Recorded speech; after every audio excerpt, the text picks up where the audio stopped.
What's up, you guys? Awan Groundwalker here, doing a review slash overview slash tutorial kind of big jumble of dioramas. I've decided I kind of want to start reviewing dioramas, my dioramas that I've made, dioramas I've bought more. So I'm going to start doing that. I reviewed Lawless Studios pieces I've got from him, but I haven't reviewed, both of Tom's dioramas. I haven't reviewed the diorama from my man Brian, so I got to review those and force photos. So I'm going to review those and go over all the pieces I've made, starting with my most recent piece. Now, if you guys follow me on Instagram, you've been hopefully along for the journey over the last probably like 5 days. I made a diorama wall. It took, I didn't grind, I didn't work all day, but it did, it took some trial and error. I was a little bummed at points, I was super excited at points, and I got to the point I'm at now, which is the finish line. I am insanely proud of this piece. This is going to serve as my kind of portfolio piece for anyone that wants to buy a diorama from me or commission me to make one, because this is my most recent work. This is kind of what my work looks like right now. Of course, it's a little more sloppy than I'd probably make for you because I care more about other people getting good work than I do. But without further ado, let's go over it. Now, first, I'm going to talk about the parts of it. Now, hopefully some images, some videos are flashing up on the screen right now of the process. I took a pink piece of foam board, just the standard, I think it's inch thick, I want to say, about an inch thick foam board, seems about right. Inch thick foam board, maybe it's half an inch, no, that's an inch, I think it's an inch. Yeah, it's an inch. Okay, anyway, inch foam board, and I took it about the wall size I'd want. I kind of put Juggernaut in the foam board, and I was like, okay, I kind of want it to be, 6 inches away from Juggernaut here and 6 inches away from here. I don't know if that's exactly how I used it, but something like that. So then I made those marks of the actual dimensions of the wall. Then I kept Juggernaut where he was, and then I outlined kind of where I wanted the explosion, the big breakthrough to the wall to be, where I wanted that mark to be.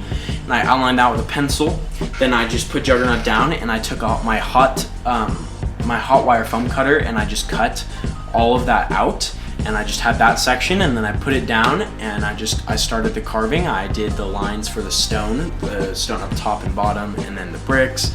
I just kept carving, and then I did, some sanding, and then I decided that I wanted to put some bricks that I had that were loose inside there, so I carved out some bricks and put the loose ones in, and blah, blah, blah, blah, put some paper clips in there, and it came out the way it is you probably are seeing on the screen right now, which is pink jumbled blob of, some loose bricks, and then just all pink. Then I did a big black wash all over it. Then I did a black base coat over that, so it was just all blacked out, and then I did a lot of painting. I did the stone, I dry brushed with gray. I did the bricks, I dry brushed with brick red. I did a lot of layers of brown washes and black washes on the bricks, and I did a little white dry brush at the end to kind of give it a little texture. And then I painted some of the bricks brown and blah, blah, blah. And your finished product you see before you is this piece here. I don't know if you guys can see it all in frame. Oh, you can, kind of. So this is the finished piece, guys. I am so happy with how it came out, guys. You don't even know. I really love it. I love the caution signs and the different brick colors and how the bricks look that are kind of popping out of it. I think this thing looks awesome. I'm so excited to get shots of it. I can't believe I made it. I love it. I love the no parking sign. Again, the bricks popping out of the sides and, popping inside of here that are falling out, and the ones, I don't know if you guys can tell, but I'll point out every single loose brick, the ones that I actually put in that were my battle damage bricks, not the ones that came with the foam. That's a loose brick. That's a loose brick. That's a loose brick. That's a loose brick. That's a loose brick. That's a loose brick. That's a loose brick. That's a loose brick. That's a loose brick, and that's a loose brick. Those are all of the bricks that weren't standard in the foam. However, the way they look in there, and I repainted over them with black, that way they match the paint color I chose, looks amazing. Again, I sealed it with Mod Podge, so it's a little bit shiny, which I like. I like that diorama look. Bug Nice's dios have it, and a lot of my dios have it, so I really like that look.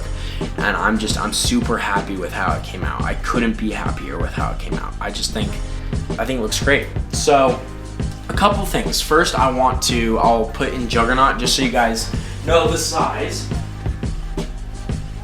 Sorry guys, I had to go over and get Juggernaut because I was using him to display earlier. So here he is. Here is the man, Juggernaut. Oh, that almost fell over. It just fell off. I don't know. Anyway, so there's Juggernaut. So as you can see, he looks good in it. It's a good size for him. Or Hulk or any of the big figures. This is a good size, and it'll work with anything else, but those are, the main figures that this would probably work for. So I really love that. I just love this dio. And so that's what that looks like. Now, in terms of my other dioramas I've built and how this looks compared, I mean, this was one of my proudest diorama pieces I had made, and now it is no longer, and I'll show you guys it right now. Boom.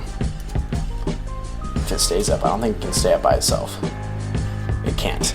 So here they are. I'll just hold it and talk to you guys. But as you can see, the brick color is a lot different. It's not as shiny.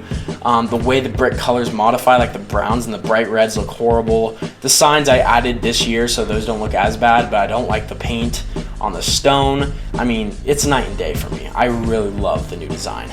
And then here is the latest. Here's like my first ever brick creation. Besides like my first diorama that was on styrofoam, and that looks pretty bad. So I'll show you guys this. I put some posters over it recently, so it's not as bad, I guess, when you look at it, but it's not as much the paint as it is the carving. The carving's not perfect on here. As you can see, there's little size variations, little squiggle lines stuff, but it's not like this, where this, I mean, look at that bottom. Like, look right there, guys. That is horrible, guys. Like, that's inexcusable. It looks so bad. And as you go up, you know, it becomes like cinder blocks up here sized, and then really thin, and it's just completely uneven, where this tries to be fairly consistent. For the most part, you know, there's a couple rows where it's not completely consistent, but it tries, and I think it looks good. So I'm super happy with that. Last comparison in terms of my diorama pieces is this piece. It's probably my most recent painted piece that I did in terms of my own work. It's a rooftop wall. So if you guys can look at it, the carving obviously was done 1.5 years ago. I mean, you guys can see the faulty carving work. Like, look all along this, how horrible that is, how uneven it is. That's why I didn't want, you know, I would have used this as my most recent piece to, you know, show you guys and stuff and be like, or I guess show everyone and be like, hey, this is what I'm offering for commissions, this is what I can do.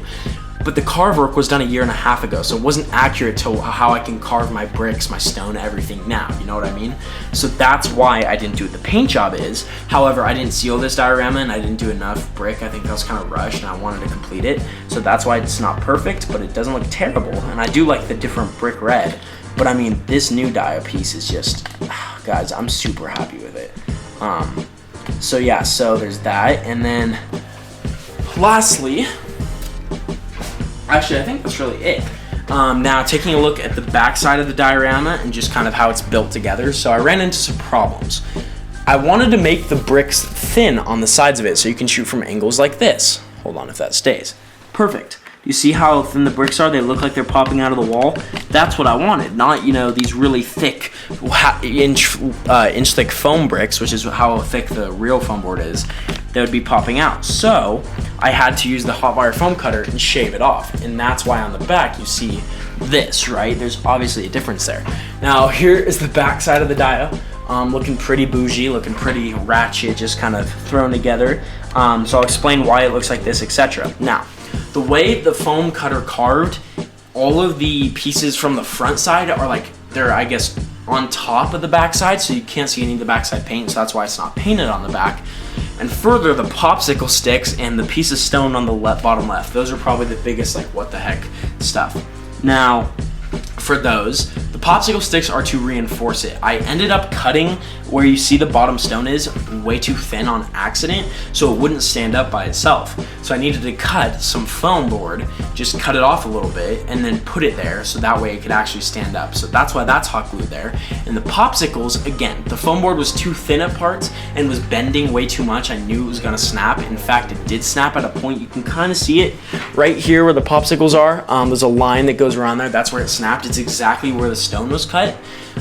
So I hot glued that together. Then I put 2 popsicles on the back side as well as the popsicle up top, just to basically reinforce the bond and basically the whole of the foam board so it doesn't really bend and is loose. And the same with that bottom right piece, because it's pretty thin over there too, and it hadn't been bending, but I wanted to take precautions, so I did that. And now when you flip it around, this bends only like up here because of the reinforcement, and the same with this one, bends up here.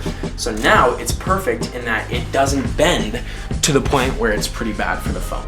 So guys, I'm super happy with this. I'm really, really happy with this coming out. If you guys want to get anything from me, commissioned, whatever, you can hit me up at Awan Groundwalker. On my IG, it's A1_Groundwalker actually. you can DM me, you know, we can work something out. I'm gonna be pretty free during quarantine, so I should be able to get some cool work out to you guys. I'm super, again, happy with how this came out. I'm gonna definitely be shooting it tonight, and doing kind of, I'll probably post this video as well tonight, so that way it all kind of rolls out in one, and then look forward to this review next.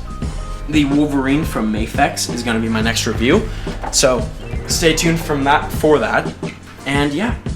Thank you guys for watching. If you have any, you know, questions on how I made this, etc., you can hit up my Instagram and talk to me. I had a huge live video stream, so hopefully you guys, a lot of you guys like Brian and Chris, and a lot of you guys were here for the whole process of making this diorama, so you got to see how it came out, and I think it just looks awesome. So I'm super excited to shoot on it. Thank you guys for watching. Like, comment, subscribe. I'm your boy Aiden. Until next time, peace out.